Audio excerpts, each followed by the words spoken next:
Notre invité ce matin, Tahar Benjelloun, bonjour. Bonjour. Écrivain, poète, prix Goncourt. C'était en quelle année le prix Goncourt, Tahar Benjelloun? 1987. 1987. Et un livre qui a été traduit dans de très nombreux pays, Le racisme expliqué à ma fille. Oui, et je viens qui a connu un très gros succès. Oui, parce que c'est un livre pédagogique, scolaire, pour tout. Et je viens de le rééditer en racontant tout ce qui s'est passé depuis ces 10 dernières années.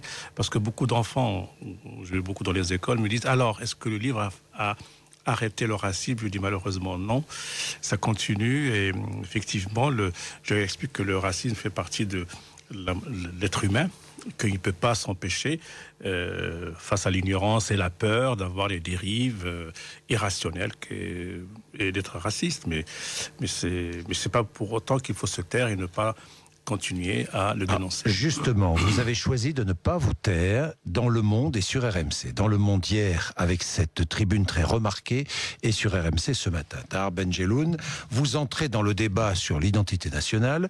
Vous savez ce que nous allons faire? Je vais lire des extraits de votre tribune du Monde et vous allez les commenter. Alors je commence. Ah, s'il pouvait être invisible. Vous parlez de qui là? Des étrangers en général. Des étrangers en général. Et je parle même aussi de certains Français qui sont français, oui, mais d'origine étrangère. Mais d'origine étrangère, quelle que soit l'origine. Tout à fait. Bon. Ah, s'il pouvait être invisible, sans odeur, sans couleur, silencieux et si possible transparent. Leur religion, ils la pratiqueraient chez eux, sans faire de bruit et surtout repliés sur eux-mêmes, la foi étant intérieure. Ils n'auraient besoin ni de mosquées et encore moins de minarets, ce serait l'idéal. Des immigrés parfaits, rien ne serait dérangé dans le paysage. Là, vous parlez de mosquées et de minarets. Oui, tout à fait.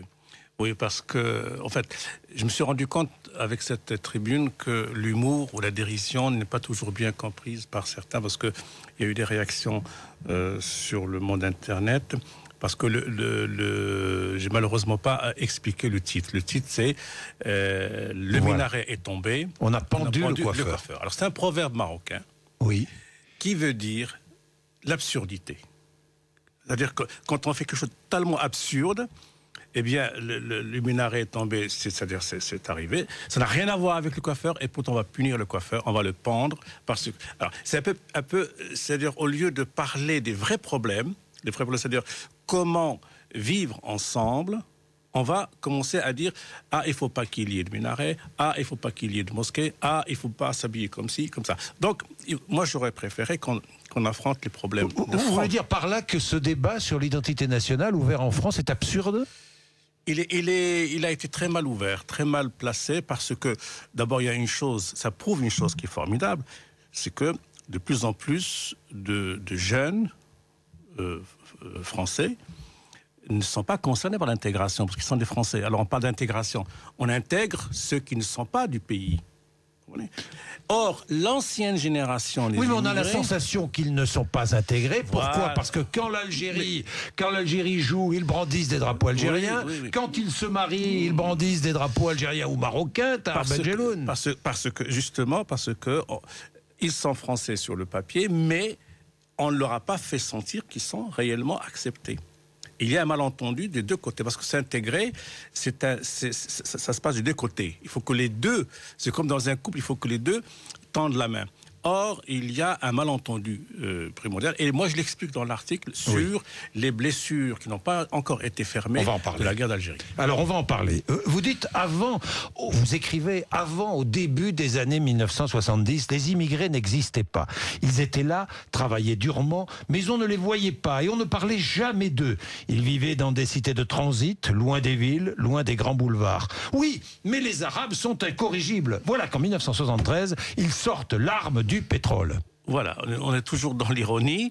Et moi, j'ai vécu cette période parce que je venais d'arriver en France.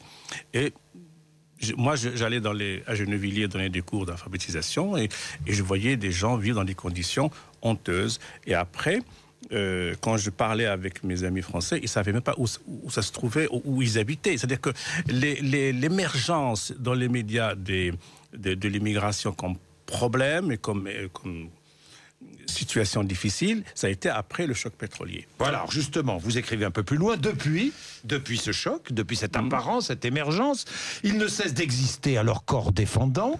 Ils sont là, pas plus nombreux qu'il y a 40 ans, mais avec des enfants, lesquels sont de fait des Français d'un autre type, non reconnus, non considérés. Alors face à ce refus, face à la discrimination, le repli, même ceux qui ne faisaient pas grand cas de leur religion, se sont mis à la revendiquer et en faire une culture, une morale et une identité. Ça, c'est le réflexe de repli.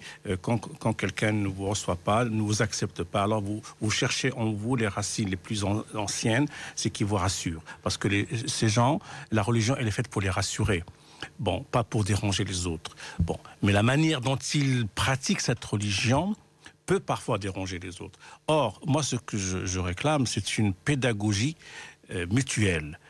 Expliquer aux immigrés quand ils viennent ici, ou qui naissent, ou dont les enfants naissent ici, dans quel pays ils sont, pourquoi ils sont là, quels sont leurs droits et quels sont leurs devoirs.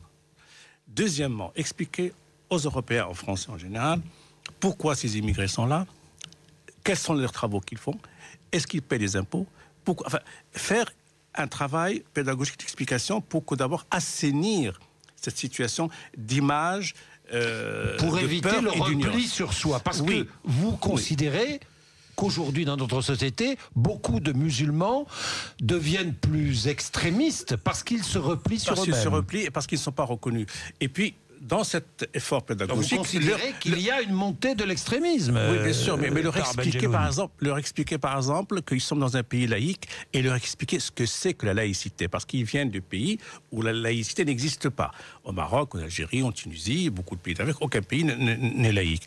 Or, nous sommes ici dans un pays laïque, et moi j'y tiens beaucoup, c'est-à-dire que c'est une des explications qu'il faut leur donner. Dire, voilà, vous êtes un pays, en 1905, il y a une loi qui est passée, séparation de la religion et de l'État. Et leur expliquer que être français, c'est aussi souscrire à cette laïcité. Et aussi être français, de l'autre côté, il faut quand même les aider. Il ne faut pas non plus toujours les rejeter. Et ça, ce travail de compréhension pour vivre ensemble n'est pas fait. Or, le débat sur l'identité nationale prouve une chose, c'est que de plus en plus de jeunes sont français, mais se sentent moins français. C'est-à-dire qu'en fait, si on voit en général... Je n'aime pas utiliser le mot intégration, mais disons que, en général, ça se passe bien. Ça se passe bien. La France est aimée. De plus en plus de jeunes veulent devenir français. C'est-à-dire qu'on ne les oblige pas à devenir français. Au contraire, ils aiment devenir français.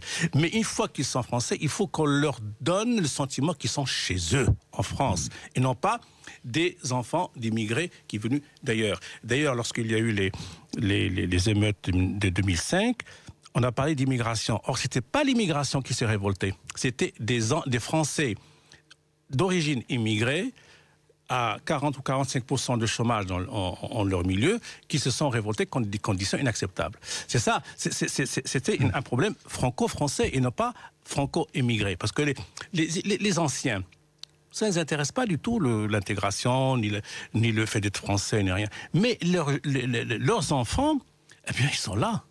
Et ils vont pas repartir. Ils vont pas partir avec leurs parents dans le bled ou dans le pays. C'est fini, ça. Et le fait qu'aujourd'hui, la France se retrouve avec une identité mélangée, colorée, je dirais avec plusieurs épices, c'est plutôt une richesse. C'est formidable. Et s'interroger sur l'identité, on n'a pas besoin de s'interroger, on a juste besoin de constater que la France s'enrichit. Si on peut aborder le problème de l'identité d'une manière positive, voilà ce qu'il faut dire. Merci Tahar Benjelloun.